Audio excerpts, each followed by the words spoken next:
Aqui eu vou falar agora um pouquinho sobre as interações medicamentosas. Como as pessoas acham que o cannabis não é remédio, então ninguém nunca lembra que ele faz interação medicamentosa. Porque se ele é natural, ele não vai fazer interação medicamentosa, porque ele é um óleozinho natural. Mas não é bem assim.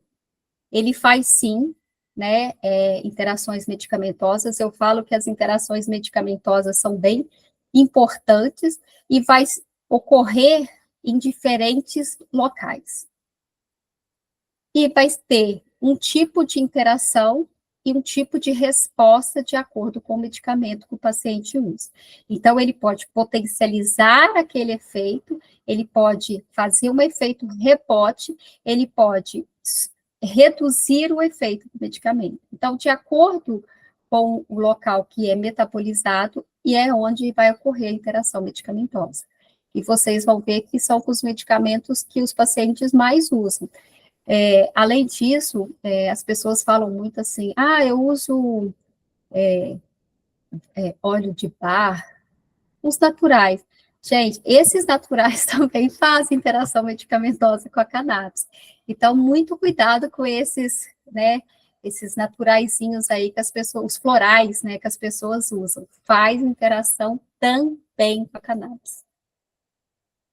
Se perguntar assim, existe uma contraindicação absoluta para não se usar cannabis? Não, não existe. Existem algumas contraindicações de, por exemplo, ter um THC no óleo. Um paciente com esquizofrenia, eu vou dar para ele um óleo ou isolado ou um broad spectrum. Eu não vou dar para ele um THC. Então, não existe uma contraindicação absoluta. É só eu entender o que aquele paciente busca com a cannabis, para eu saber escolher qual óleo melhor para aquele paciente. Então, nós temos hoje muitos óleos. Temos óleos, temos gummies, temos pomadas. É saber usar, e muitas das vezes se faz necessário associar mais de um tipo. Eu sempre falo com, né, ainda mais quando é criança, eu sempre falo com os pais, pode ser que a gente precise ajustar associando algum outro óleo, se não tiver a resposta que a gente quer com esse tipo de óleo que a gente vai começar.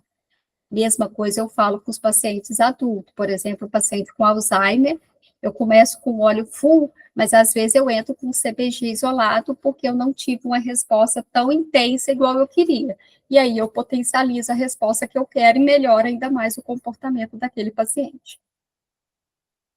Então, não existe uma contraindicação absoluta, mas lembrar que os sintomas que o deixam o paciente desconfortável é que vai fazer o paciente parar com o tratamento. Sempre todo e qualquer sintoma que aparecer novo, assim que o paciente está usando óleo, tudo a culpa é do óleo. Essa semana passada aconteceu isso comigo. Uma filha de uma paciente falou, doutora, minha mãe está usando óleo tem 4 dias. Ela está agitada, ela está agressiva, parece que ela está até com sintomas psicóticos. Eu falei, vamos lá. Ela está usando uma dose extremamente baixa. Ela é uma senhora, né, de quase 80 anos. A infecção urinária gera sintomas neurológicos. Eu virei para ela e falei, será que ela não está com uma infecção de urina, ao invés de ser o problema do óleo, que é o novo? Vamos fazer o exame de urina e ver? Tá bom, mas eu posso suspender o óleo, doutora? Eu falei, suspende. Deixei a paciente suspender, só tinha 4 dias de uso, suspendeu o óleo e foi para o pronto-socorro fazer lá o exame de urgência. Estava com infecção de urina. Então, não era o óleo que estava dando sintomas neurológicos, era a infecção de urina. Aí ela falou, ela está com infecção de urina mesmo, daí que a senhora falou. Eu posso começar o óleo de novo? Eu falei, não. Agora você acaba de fazer o tratamento com antibiótico e depois a gente começa do zero novamente. E aí a gente fez desse jeito e agora ela está usando e está bem. Não teve mais os sintomas neurológicos porque realmente não era do óleo. Então, como eu já falei lá atrás, sempre devemos iniciar com microdoses e ir ajustando aos poucos. Eu tenho, né, os pacientes, eles têm um número que eles falam direto comigo, eles vão me pontuando o que eles vão sentindo, e normalmente, a gente faz os ajustes semanalmente, para a maioria das patologias. Um paciente, por exemplo, em tratamento oncológico, eu faço esse ajuste muito mais rápido. Como eu já falei anteriormente, não existe um protocolo de tratamento, porque cada pessoa vai ter o seu sistema endocannabinoide. É individual. Por mais que seja a mesma patologia, a dose, ela é individual. A resposta, ela é individual. Eu tenho pacientes, por exemplo, com fibromialgia. Um tomando 6 gotas dia de um óleo full. O outro tomando 30 gotas de um óleo full, mais 15 gotas de um óleo de CBG. Os dois têm fibro, mas a dosagem do óleo de cannabis foi totalmente diferenciada. Um melhorou com pouquíssima dose, o outro eu tive que, inclusive, associar mais um óleo para ele obter a resposta de uma melhora maior. Algumas interações medicamentosas que é de uso, né, de uma grande maioria da população, então é sempre bom a gente saber aqueles principais. Interação da cannabis com benzodiazepina. Não se tem muitos estudos, mas foi-se já vistos, né, na prática clínica, que esses pacientes que usam benzodiazepínico e associa cannabis, ao invés dele ter um relaxamento, ele fica com mais agitação e vai piorar a qualidade do sono. Então, o cannabis junto com o benzo faz um efeito rebote. Ao invés dele deixar o paciente tranquilo, ele deixa o paciente agitado. Ao invés dele dar sono, ele tira o sono. Então, nunca usar junto. Ah, mas eu não posso tirar o benzo para entrar com óleo. Fato, nunca se mexe em medicamento nenhum para entrar com óleo. Você sempre inicia o óleo, paciente usando aqueles medicamentos, mas você já avisa o seu paciente que ele pode ter uma agitação, uma piora na qualidade do sono, e pede ele para dar um intervalo entre a tomada do óleo e a tomada da medicação, de pelo menos 1 hora a 2 horas entre eles. Nunca tomar junto, porque aí é pior ainda a resposta, o efeito rebote. Mas se você deixa o seu paciente orientado que isso pode acontecer, ele confia no tratamento e sabe que ele vai reduzindo aos poucos a dose desse benzo para ele conseguir aumentar aos poucos a dose da cannabis. Ah, gente, eu não falei, o óleo da cannabis, o ideal é ser tomado pelo menos 2 vezes ao dia. Né? A meia-vida do cannabis é 12 horas. Quando toma uma vez só ao dia, a resposta não é tão eficaz. Aí fica aquela dose extremamente concentrada num único horário, e o paciente é como se ele não visse uma melhora tão importante. Ele começa a melhorar e depois ele fala que estabilizou, ele não sai daquilo. Bom, outro medicamento aí muito usado, né, o clobazam, muito usado principalmente aí para epilepsia.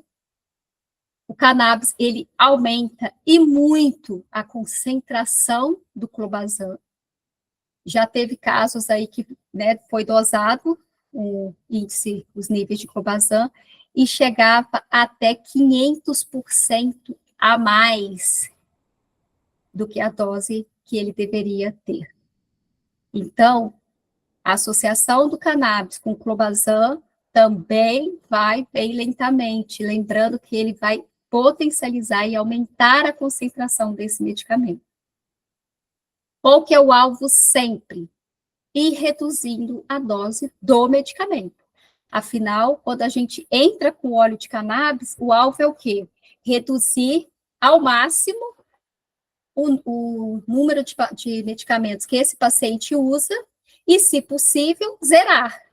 Ah, já teve paciente que usa hoje só o óleo? Eu tenho. Eu tenho vários pacientes que conseguiram sair de todos os medicamentos de uma forma lenta e gradual, e hoje só está com óleo, e não quer mais usar nenhum tipo de medicamento. Inclusive, conseguiu sair dos benzodiazepínicos que já usava há mais de 30 anos. A varfarina. né? O anticoagulante aí, muito usado ainda. O óleo de cannabis, junto com os anticoagulantes, ele potencializa o efeito e esse paciente ele pode sangrar e muito. Eu nunca tive paciente que sangrou com o uso de cannabis associado com algum anticoagulante, mas eu tenho colegas que tiveram, sim, pacientes que chegaram a ter sangramento importante. Então, vai controlando o RNI desse paciente, vai controlando o coagulograma, tenha o hemato, ou vascular, ou cardio, quem que estiver prescrevendo a warfarina para esse paciente, ou algum outro anticoagulante, mas a warfarina é o que tem mais interação. Avisa, conversa, pede para ficar atento, conversa com o seu paciente. Esse paciente, a gente vai titular o óleo de cannabis mais lentamente e ele vai controlando esse RNI bem de perto, para a gente não ter, né, uma possibilidade aí dele vir a ter um sangramento e ao invés de gerar um benefício para o paciente, piorar. Antipsicóticos.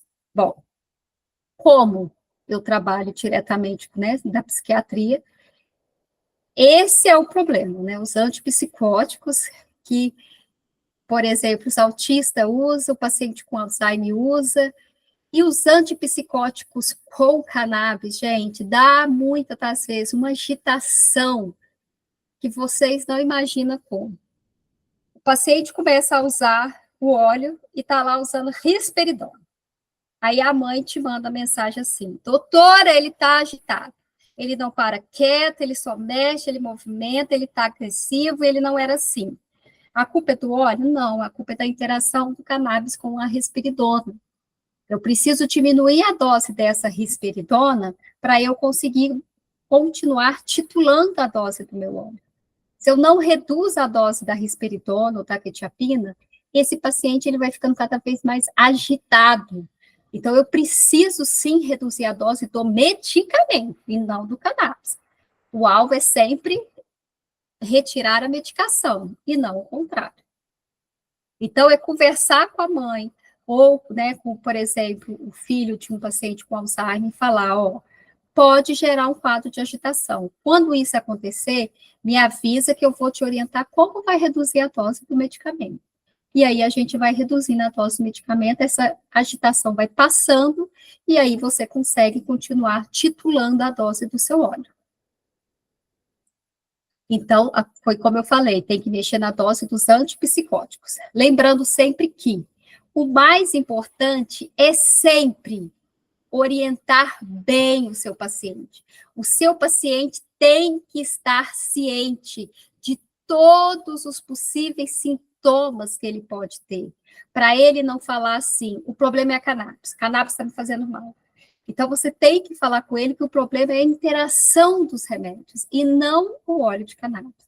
E que eu vou reduzir a dose do remédio e ele vai melhorar de novo. Ácido valproico. Além de ser metabolizado no fígado, ser hepatotóxico, o uso dele com o canabidiol aumenta muito a concentração desse ácido valproico. Então, tem sim que dosar o ácido valproico, vai ter sim que reduzir a dose desse ácido valproico para o paciente não vir a ficar com uma dose extremamente alta de ácido valproico. Além disso, se eu tenho muito ácido valproico, eu começo a gerar lesão hepática. Então, o ácido valproico, ele é hepatotóxico. Tem que ter muito cuidado no uso dele associado ao óleo de cannabis. E temos muito pacientes, né, que usam aí o ácido valproico não só para epilepsia, temos aí para estabilização do humor. As interações medicamentosas. Né, nós temos, como eu falei anteriormente, vai tudo depender de onde esse óleo está sendo metabolizado e qual medicamento está sendo metabolizado junto. O citocromo P450, a gente pega todas as famílias. Família 1, 2, 3, 4, 5, 6. Onde cada medicamento vai ser metabolizado, vai ser o tipo de interação que vai fazer.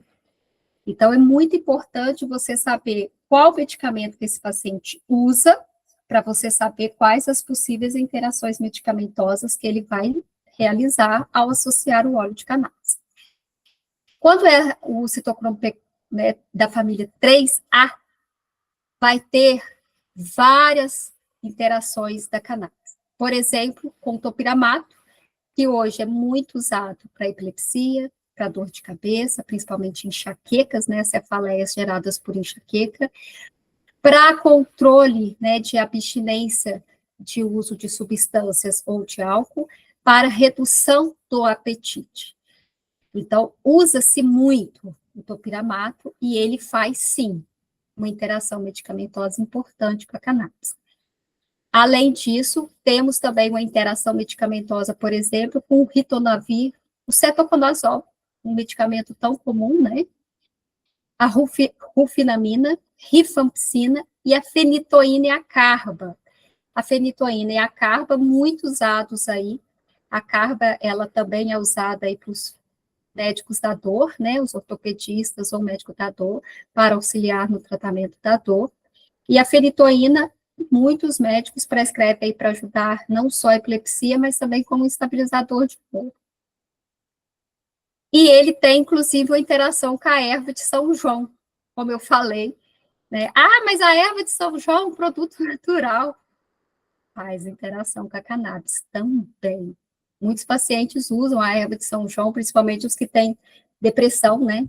E aí vai ter um efeito rebote, ao invés de melhorar, vai piorar esse paciente.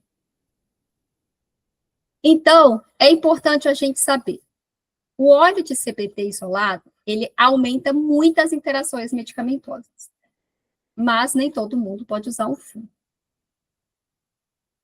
Por quê? Você tem que usar uma dose muito alta para conseguir regular um sistema enorme.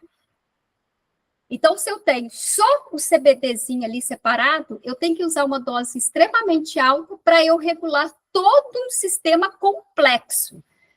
E quanto mais eu aumento a dose, mais interações medicamentosas, mais efeitos colaterais. Então, quando eu uso um óleo isolado, eu tenho mais interações medicamentosas, e se eu aumento muito a dose, eu tenho mais risco de ter dano hepático.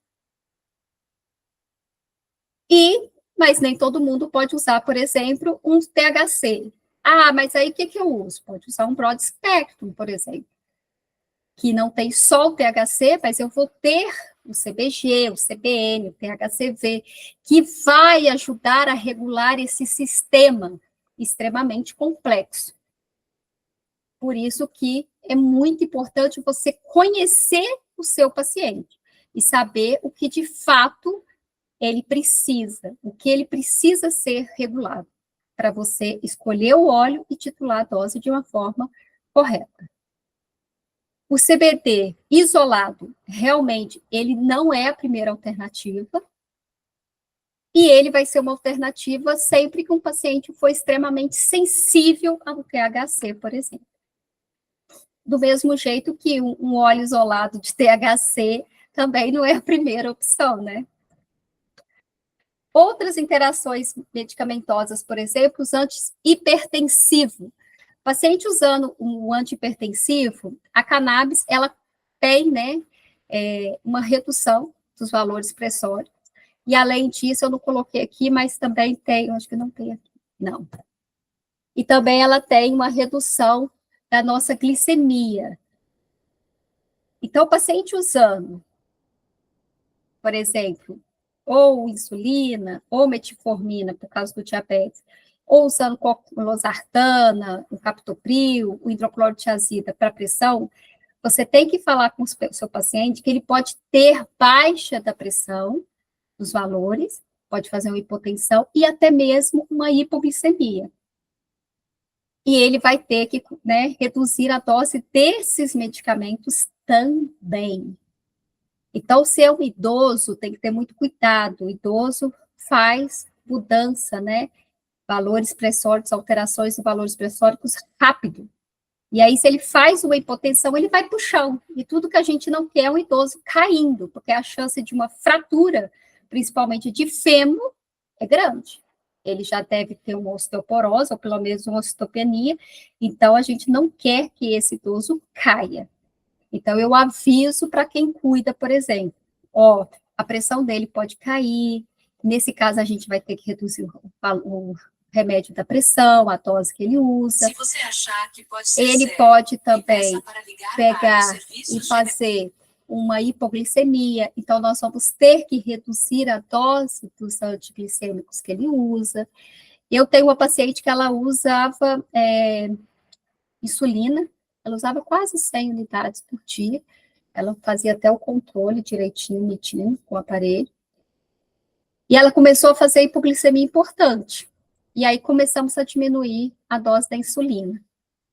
Hoje ela está com menos de 10 unidades, mas ela não está usando mais o glifage que ela usava associado. Então, a família procurou por causa do Alzheimer e acabou ajudando a controlar o diabetes dela, que é extremamente difícil.